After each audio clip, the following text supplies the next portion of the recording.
Bonjour peuple de Dieu, c'est le pasteur Jérémia, aussi connu sous le nom de pasteur Loïc. Nous voulons écouter la parole de Dieu pour la semaine. Mais avant tout, nous voulons commencer par une parole de prière. Alors, en signe de révérence à notre Père Céleste, à notre Dieu, baissons nos têtes et prions ensemble.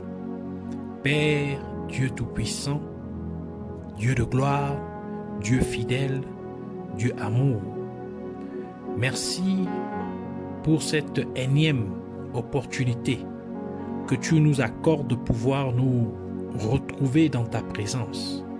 Merci car tu as veillé sur nous depuis la dernière opportunité, la dernière rencontre que nous avons eue, le dernier enseignement que tu nous as donné. Tu as veillé sur nous, tu as veillé sur nos familles et tu nous permets encore de revenir boire à la source de vie que tu es. Oui, car tu es l'eau de vie. Merci Seigneur pour tout ce que tu as prévu pour nous durant ces moments. Amène-nous dans la profondeur de la révélation de ta parole. Et nous prions et nous implorons ta compassion, te demandant de nous pardonner pour tout ce que nous avons fait qui ne t'a point honoré et glorifié. Pardonne-nous ainsi, corps, âme et esprit, purifie-nous par ton sang et par l'eau de purification, que tu nous sanctifies, que tu purges notre conscience de toute œuvre morte, de toute œuvre inutile, afin que nous venions à te servir comme il se doit.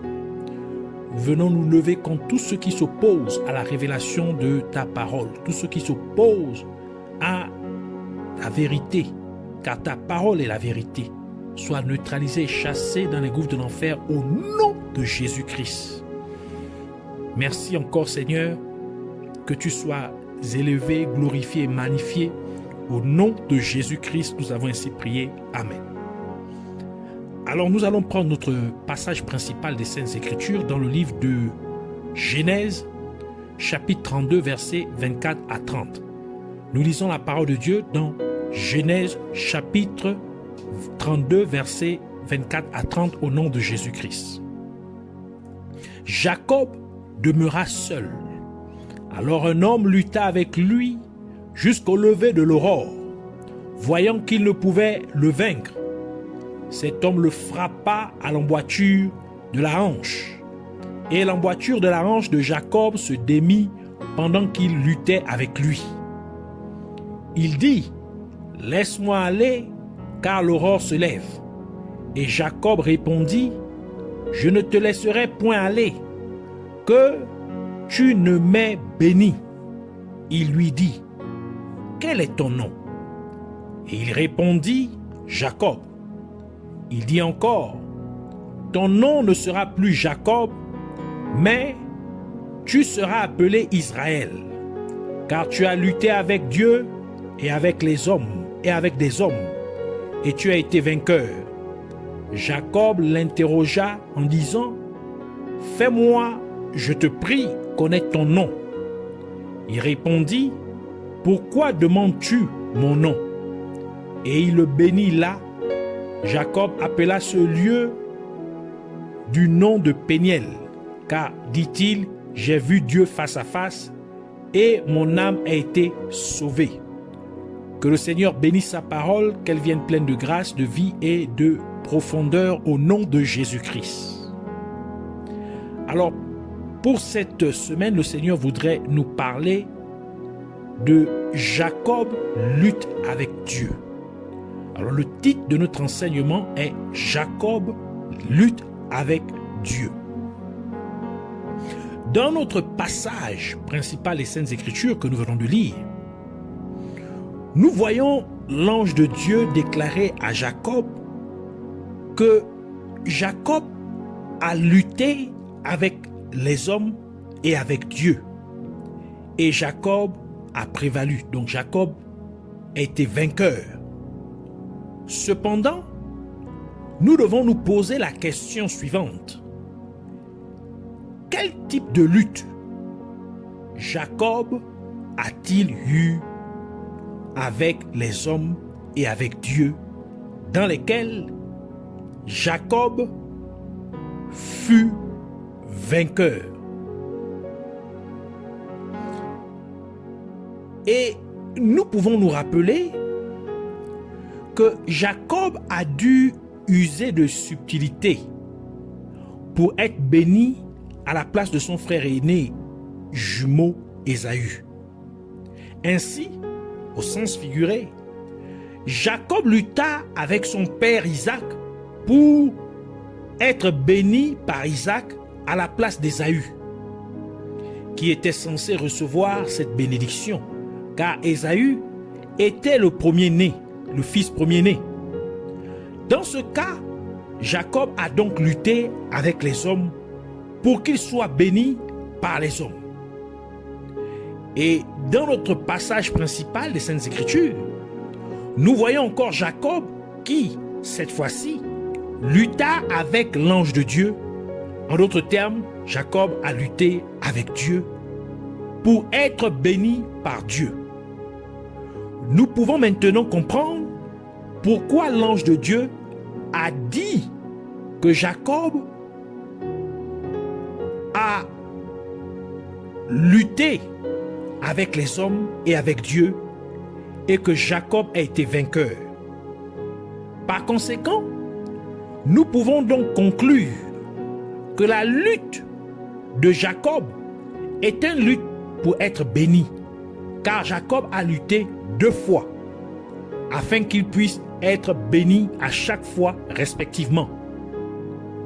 Et c'est en fait une prophétie pour nous dire comment nous devons lutter 2 fois pour que nous soyons bénis. Et ces 2 bénédictions se réfèrent à la bénédiction de l'Ancien Testament, donc la bénédiction de l'Ancienne Alliance, et la bénédiction du Nouveau Testament. Parlons d'abord de la lutte de Jacob avec les hommes. Donc Jacob lutte avec les hommes. Pour que Jacob soit béni par son père Isaac à la place d'Ésaü, son frère aîné jumeau, Jacob a dû se déguiser en mettant sur lui la peau d'une chèvre ou encore d'un agneau qui avait été tué, encore immolé, afin que Jacob puisse ressembler à son frère aîné Ésaü. Ainsi, Isaac, étant très vieux à cette époque, ne pouvait plus voir. Et comme Isaac touchait Jacob et le sentait, il pensait que c'était Ésaü. Par conséquent, Isaac bénit Jacob. Et l'animal avec lequel Jacob dut se couvrir la peau pour ressembler à Ésaü représentait Jésus-Christ. Car Jésus-Christ est appelé l'agneau de Dieu, comme l'a déclaré Jean le Baptiste dans Jean chapitre 1 verset 29. Il dit: le lendemain il vit Jésus venant à lui et il dit: voici l'agneau de Dieu qui ôte le péché du monde. Par conséquent, cela nous révèle donc que si vous voulez être bénis par les hommes, vous n'avez qu'à présenter l'identité de Jésus-Christ. Et cela représente la bénédiction de l'Ancien Testament. Car dans l'Ancien Testament, l'expiation était obtenue en tuant un agneau, en immolant un agneau, comme Dieu l'avait ordonné à Moïse. Et ce principe a d'abord été appliqué par Dieu lui-même sur Adam et Ève. Car lorsqu'ils péchèrent contre Dieu, Dieu tua un animal et il prit la peau de l'animal pour couvrir la nudité d'Adam et Ève. Donc pour couvrir leur honte. Genèse chapitre 3. C'est donc ainsi manifester la compassion de Dieu envers ceux qui ont péché contre lui. Par conséquent, pour qu'Adam et Ève bénéficie de cette compassion de Dieu, ils devaient être couverts par la peau d'un animal tué ou immolé, afin que lorsque Dieu les regarderait, il ne verrait pas le péché d'Adam et Ève, mais Dieu verrait l'animal immolé. Et c'est le même principe que Rebecca appliqua à Jacob, son fils, en le recouvrant de la peau du bouc ou encore de l'agneau tué, afin qu'Isaac ne puisse pas reconnaître Jacob. Par conséquent, Isaac pensait que Jacob était Ésaü et il le bénit. Et c'est pourquoi Jésus-Christ a pris un corps physique sous la forme d'un être humain et il est venu sur la terre étant sans péché. Il est mort pour nous, pour tout être humain, en étant crucifié sur la croix, afin que vous, qui avez péché, puissiez vous revêtir du corps de Jésus-Christ en croyant en lui, en mettant sa parole en pratique dans votre vie quotidienne. Donc, quand Dieu vous regarde, il ne vous voit plus, mais Dieu voit Jésus-Christ à votre place. Et Dieu vous fait donc grâce, comme Adam et Ève trouvèrent grâce aux yeux de Dieu. Car Adam et Ève étaient censés mourir le même jour où ils péchèrent contre Dieu, comme Dieu le leur avait déclaré. Dans Genèse chapitre 2, verset 17, c'est Dieu qui parle, il dit, mais tu ne mangeras pas de l'arbre de la connaissance du bien et du mal, car le jour où tu en mangeras, tu mourras. Mais parce que Adam et Ève étaient couverts de la peau de l'animal immolé, la vie d'Adam et Ève fut ainsi prolongée. Et Adam vécut jusqu'à l'âge de 930 ans. Ainsi, la loi de l'extension entra en application. La loi de l'extension entra en vigueur, car la mort de Jésus-Christ nous vivifie. Et elle donne une longévité au lieu de la mort immédiate que nous méritions à cause de notre péché. Nous avons péché, mais Dieu ne peut pas nous frapper de mort, car il y a eu un sacrifice qui a été fait en notre nom. Par conséquent, Dieu est obligé de prolonger notre séjour ici-bas sur terre. Ainsi,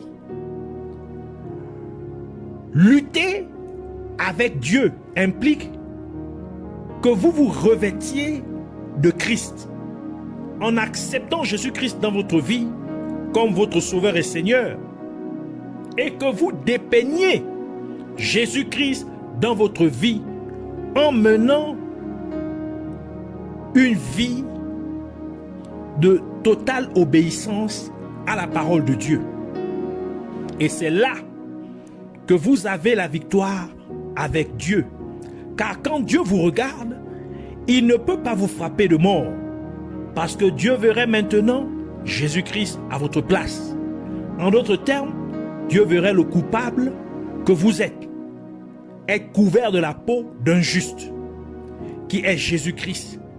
Et c'est pourquoi la parole de Dieu dit, dans Romains chapitre 5, verset 1, « Étant donc justifiés par la foi, nous avons la paix avec Dieu par notre Seigneur Jésus-Christ. »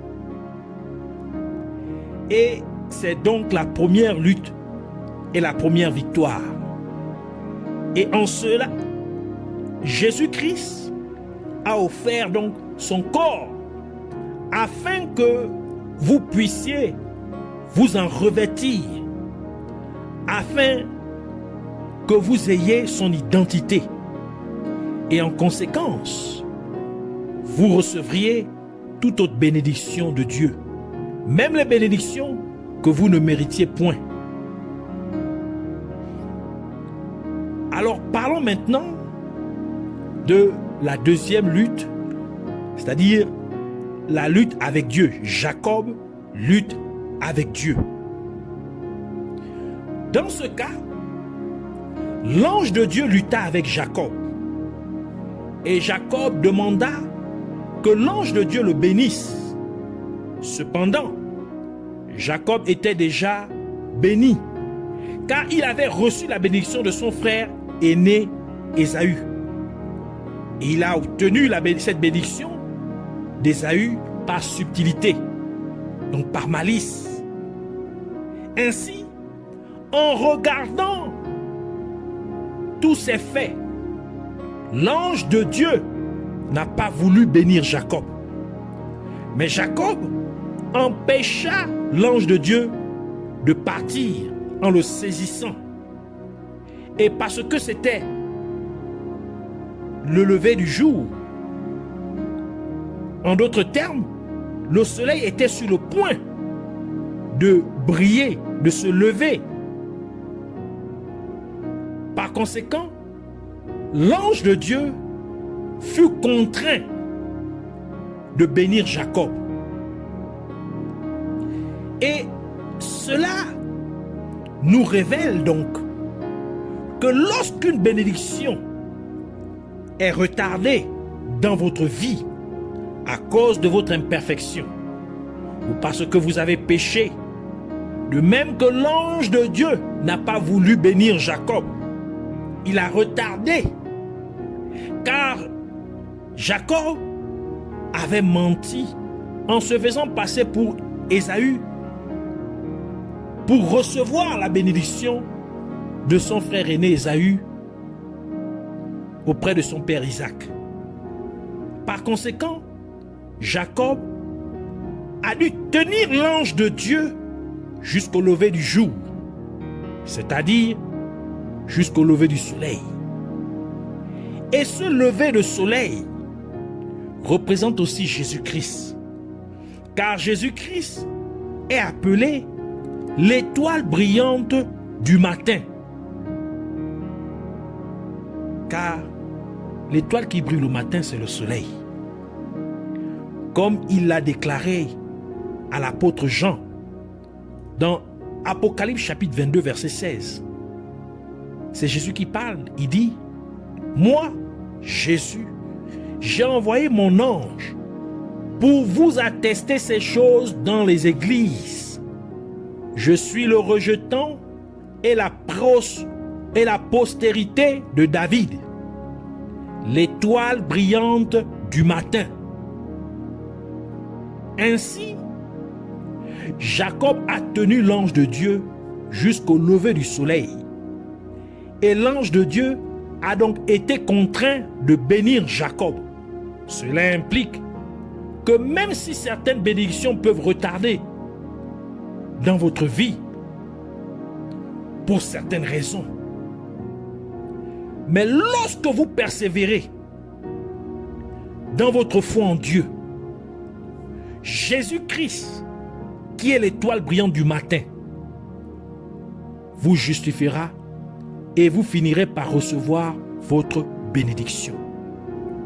Et c'est pourquoi le prophète Malachi a déclaré dans Malachi chapitre 4 verset 2: mais pour vous qui craignez mon nom, se lèvera le soleil de la justice, faisant référence à Jésus-Christ, et la guérison sera sous ses ailes. Vous sortirez et vous sauterez comme les veaux d'une étable. En résumé, lorsque vous revêtez Christ dans votre vie, en vivant dans l'obéissance à la parole de Dieu, vous aurez la faveur des hommes et la faveur de Dieu. Vous serez bénis par Dieu et par les hommes. Et si vous persévérez dans votre foi en Dieu, Jésus-Christ se lèvera en votre faveur pour vous justifier et vous finirez par recevoir votre bénédiction. Puissiez-vous ainsi recevoir une double bénédiction au nom de Jésus-Christ. Recevez une double bénédiction, c'est-à-dire la bénédiction de Dieu et la bénédiction des hommes au nom de Jésus-Christ. Que vous puissiez ainsi manifester Jésus-Christ, vous revêtir de Jésus-Christ en manifestant sa parole à chaque instant de votre vie. Au nom de Jésus-Christ. Que vous puissiez persévérer dans votre foi en Dieu, dans cette situation qui perdure,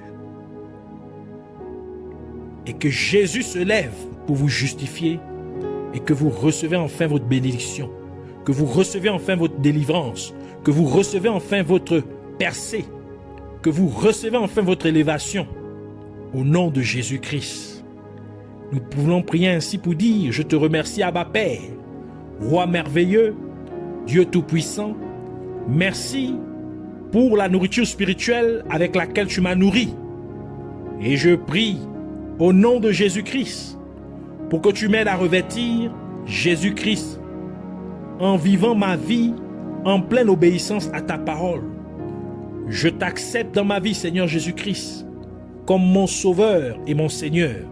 Je crois que tu es mort à la croix de Golgotha pour mes péchés et que tu es ressuscité d'entre les morts pour me justifier.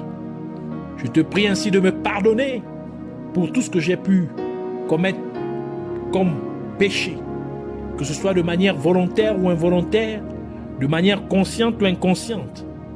Puisses-tu ainsi me purifier, me sanctifier par ton sang, au nom de Jésus-Christ.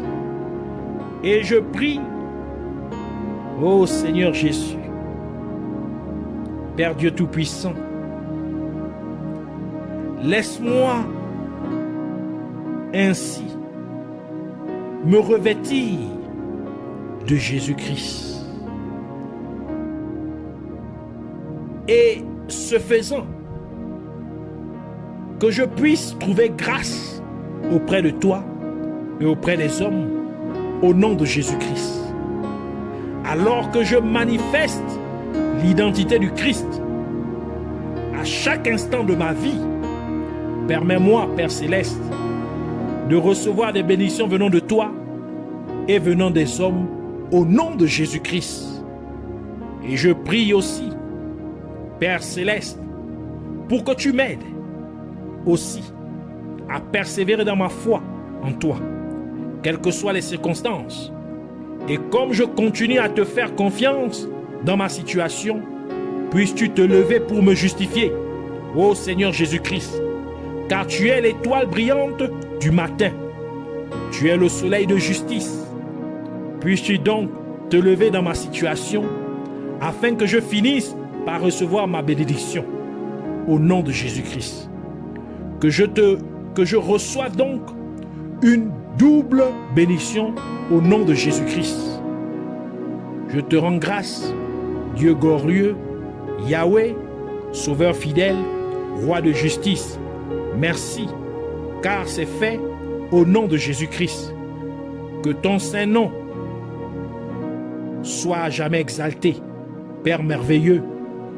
Sois ainsi magnifié au nom de Jésus-Christ. Amen.